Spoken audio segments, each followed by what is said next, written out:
Good morning, everyone, and thank you very much for joining me. This is the morning market review. It's Tuesday, it's the 11th of April. My name is Russell Shaw. I'm a senior market specialist at FXCM. I want to thank you very much for joining me this morning.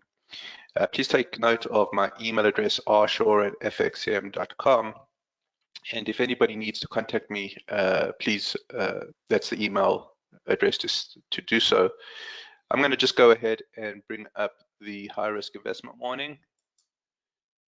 And thank you, Gurdeep. All right, that's brilliant. Gurdeep's just confirmed that everything is in order. I'm just going to keep this high risk investment warning up for a few moments.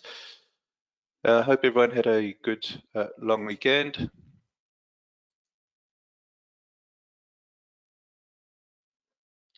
No worries, Howard. So Howard's just mentioning the non-farm payroll. We did trade it on Friday. It was unfortunately, I felt it was a little bit of a disappointing experience just because the liquidity was very thin on Friday, very thin. And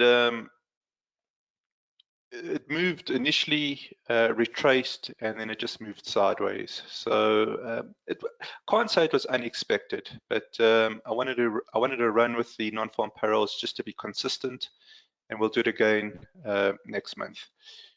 Let's bring up the market commentaries disclaimer. The non-farm payroll actually was, it is an important metric, and the average hourly earnings came in slightly higher than previous. Non-farm employment change came in slightly higher than expected. The unemployment rate dropped from 3.6 to 3.5. So by and large, I think we can. There's no doubt about it that job hiring is slowing, but it was a stronger number than expected. And let's just take a look at the interest rate expectations following the non-farm payroll. So we'll take a look at the CME Group website, which has got this FedWatch tool, and our current range. So it's basically an envelope. So we're currently between 475 and 5, right? 475 basis points and 500 basis points, which is 4.75% and 5%. And then the next meeting is going to be on the 3rd of May. Okay, so that's the next time we're going to see the rate announcement from the Fed. And the way the markets are pricing in, they're pricing in for a 25 basis points hike. So we'll move theoretically from 475 500 range to the 500 525 range. What's interesting about this chart is when you take a look at what the probability is just from a week ago, from 1 week ago, we were actually pricing in, keeping everything at current range. So the non-farm payroll certainly did make a difference.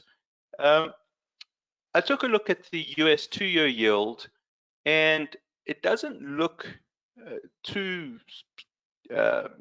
serious at the moment. What I can say is if we bring in an arrow here, this is last week's candle, and we're looking at the 2-year yield. The 2-year yield is on the shorter end of the yield curve. It's a very good proxy for central bank monetary policy. And take a look at the kind of candle we've got here. We've got what we call a hammer. See that? In other words, the market had pushed the 2-year yield down to the low of the week. And then what happened was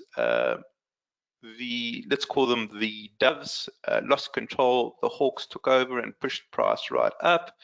And you can see that the 2-year yield repriced once we got the data. And if we go through to the daily chart, you can see that it's really on Friday. Here's Friday, where the repricing took place. Here's where it shoots right up on Friday.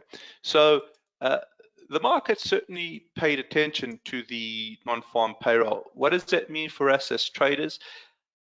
Well, I'm not sure it means all that much at the moment, but it means we have to remain data dependent, just like anybody else, because if the probabilities of the rate hikes continue to push up, then of course that's going to put some pressure on the risk markets. It's going to be supportive for the dollar. So we just want to be mindful of what's happening. Interestingly, if you take a look at what's happening with the 2-year yield at the moment, it's what we call an inside period.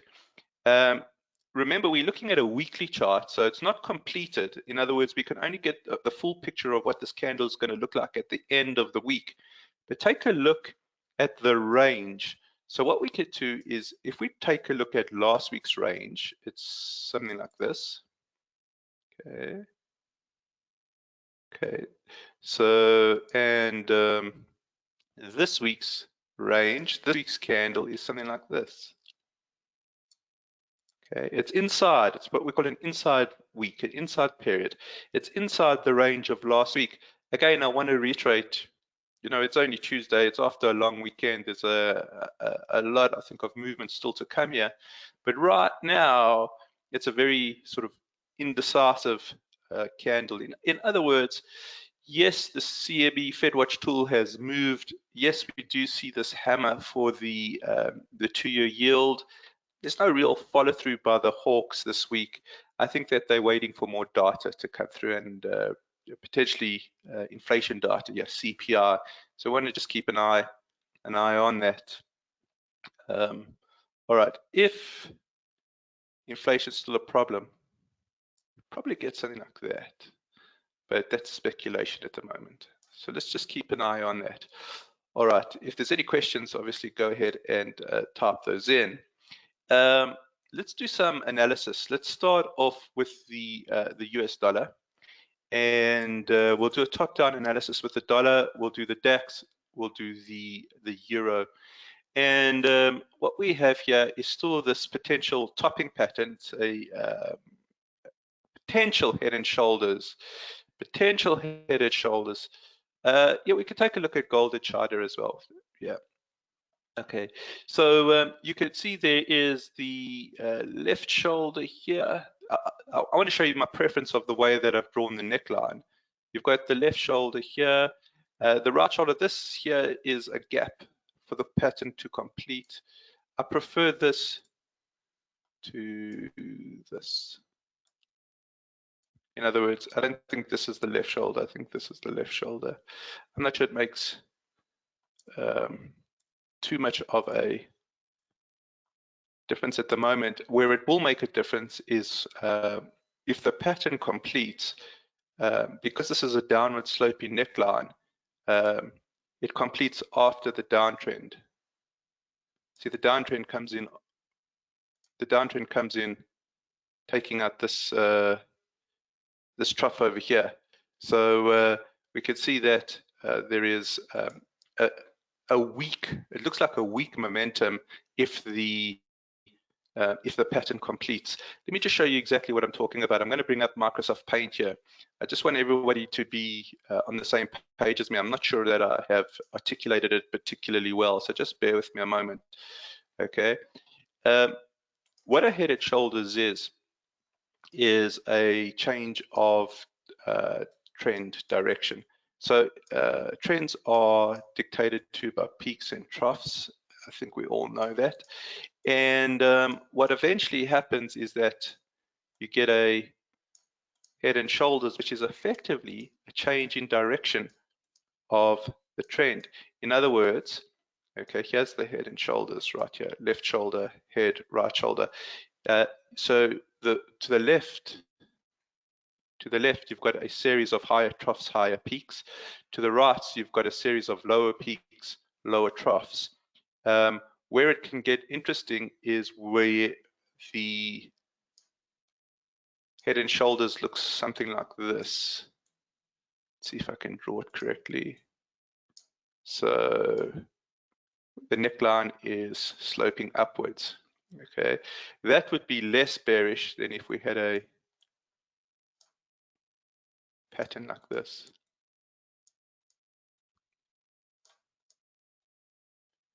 Because the downside here is dictated by the gradient, the downside momentum dictated by the gradient, the neckline.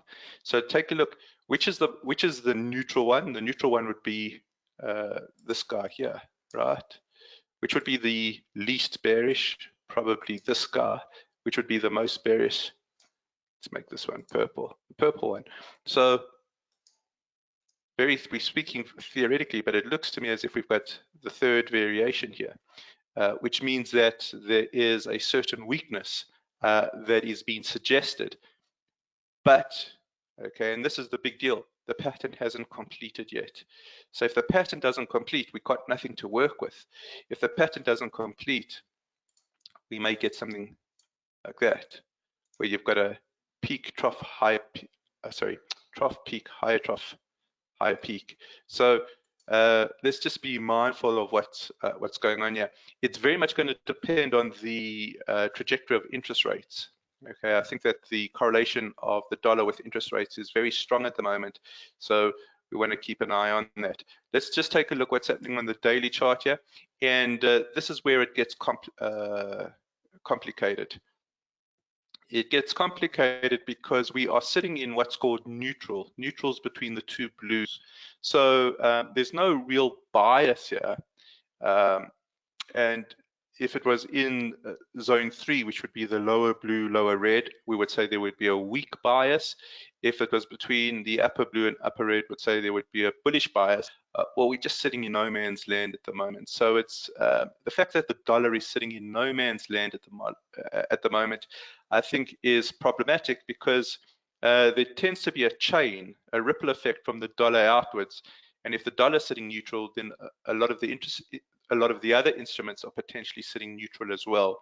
So we just want to see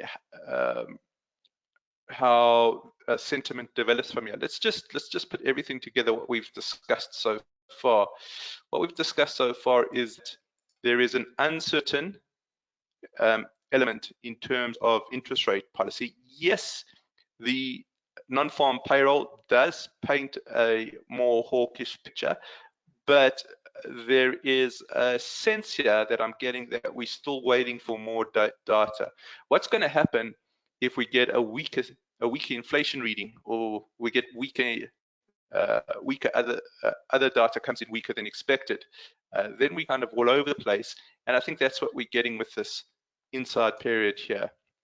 Okay, if you take a look at the dollar, well, we're sitting in no man's land, very much part of that uncertain sentiment, maybe that's splintering off from the US 2-year yield.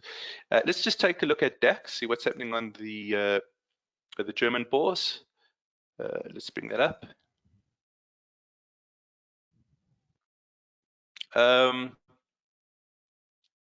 We probably should have gone to gold next, but it doesn't matter. Gold, just because of the relationship between gold and the dollar. All right, this is an interesting chart. One of my favorite charts at the moment, and that's because the trend here just is so clear cut. Trough, peak, higher trough, higher peak, higher trough, higher peak. We can actually draw in some trend lines. So it was a very strong start to the trend. It's tapered off a little bit, but still, I think, very strong. So let's get rid of that. And if you take a look at the RSI is above 50, holding nicely above 50. Let's just see what's happening here with the zones. All right, so the DAX, despite the sort of neutral readings on the dollar, DAX remains strong in zone 1.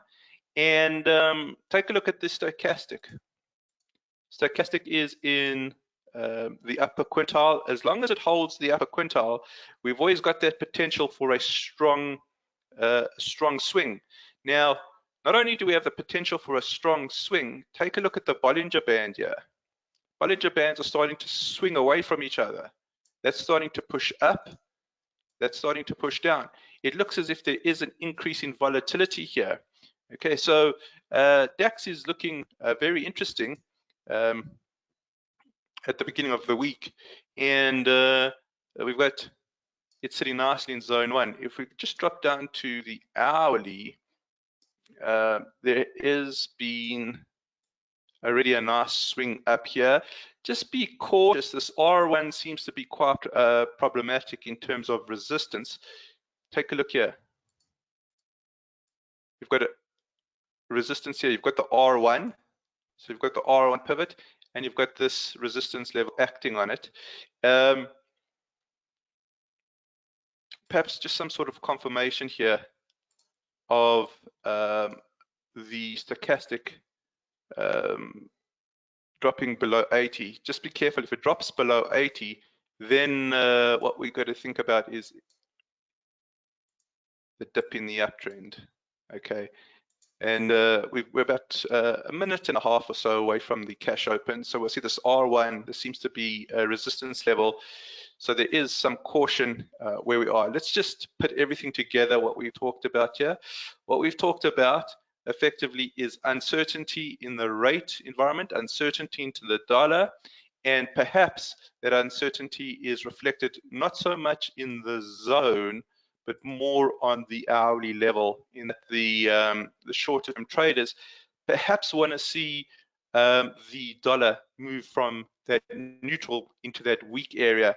And I think if that happens, then we get a shift in that sentiment towards that risk on. So just be careful with this resistance level here. Let's just take a look at gold, see if there's a neutral reading on gold as well. Why do I say is there a neutral reading? Because that's really what we're getting from the US 2-year, isn't it? And it's really what we're getting from the US dollar. All right. Let's just take a look at gold top-down analysis. All right, there's a bit of a lag here, I beg your pardon. The cash market's opening, so the data. All right, let's just change it through to the weekly. All right, so you can see we've hit this this resistance area. We're pretty close to all-time highs. 2000 acting as resistance here. We're hitting 2000. It's slipped back to 1.998, but we've got higher trough, higher peak. We've got the RSI above 50. Remember, we've got that topping pattern on the dollar. It looks like it's developing. It hasn't quite completed yet. If we go through to the daily chart, there is some momentum slipping here.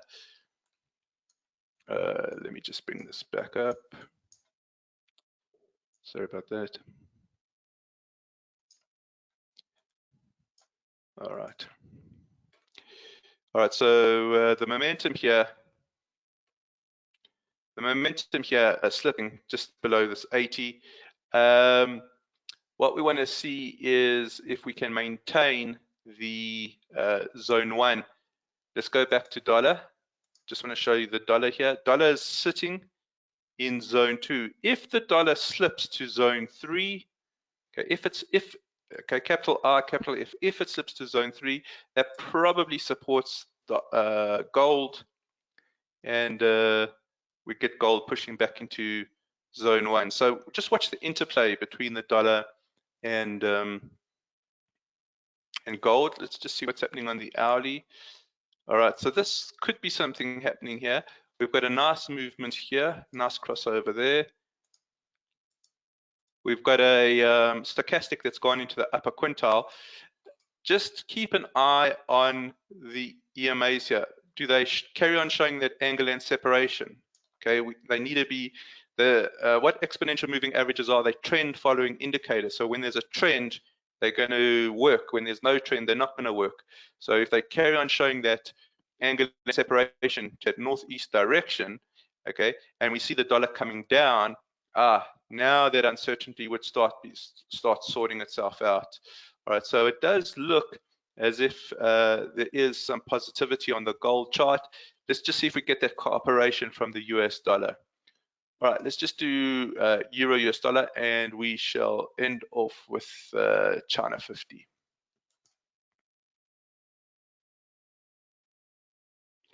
All right, top-down analysis again. And 110 still pretty much the level to beat at the moment. We've got a nice uptrend here. 110 is, I would suggest, a psychological level. So those psychological levels tend to be strong resistance, exactly like 2000 on gold, right?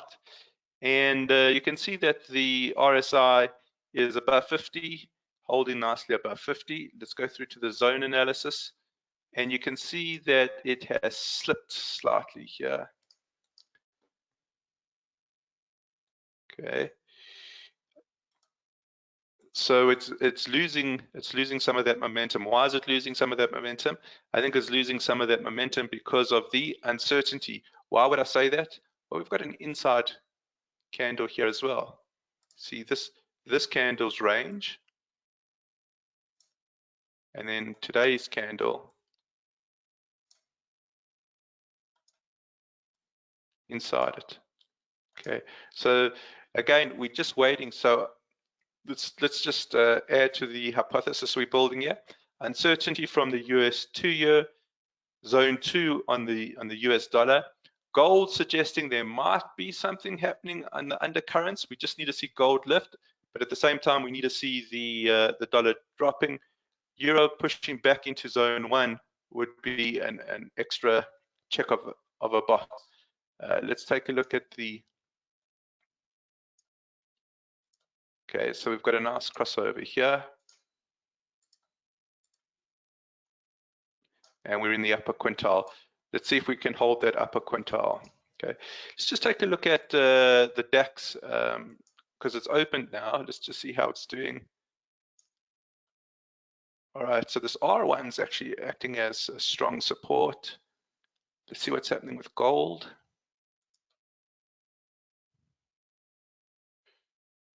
Okay, gold, some support. We're getting that ambient separation that we talked about. All right, the very last chart. Let's have just a broad look at the China 50.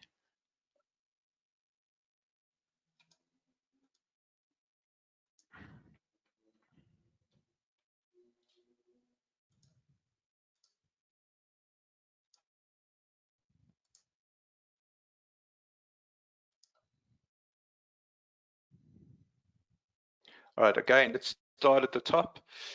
And it does look as if we're losing a little bit of puff here, doesn't it, Gurdeep? Let's get rid of all of the tags here, or the line studies, and let's just have a discussion.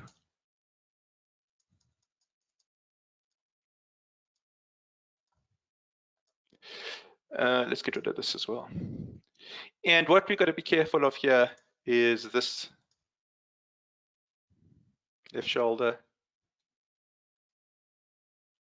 You guys see it? Head. So it looks like that, and this is one that's really of interest to me. So I think we should keep an eye on this. But we've got, let's just change this RS to RS question mark, because we don't quite know yet. But if you take a look at last week's candle here, what do we have? We have a doji. So there is some uncertainty coming in on the weekly for the China 50. What about the momentum? Not looking, it's not the healthiest momentum we've seen, not like the DAX, which is comfortably above that 50, not like gold, which is comfortably above the 50. This is kind of hugging 50, and it's on the wrong side of 50. So a little bit of headwinds, or should I say not a little bit, it does look like there's some moderate headwinds that have started to come in for the China 50, something that you and I need to keep on top of. Let's just see what's happening on the daily here, and it slipped back into zone 2, and I think if it slips into zone 3, we might get a completion of that head and shoulders on the weekly. So headwinds starting to come in on the Chinese index. All right, I think that is where we will go for today. If there's any other questions, just go ahead and type those in. Any other questions, go ahead, type those in. Otherwise, I shall bid you a good day, a good evening, and we shall do this all again tomorrow morning. All right, guys. Thank you very much, and speak to you tomorrow. Cheers.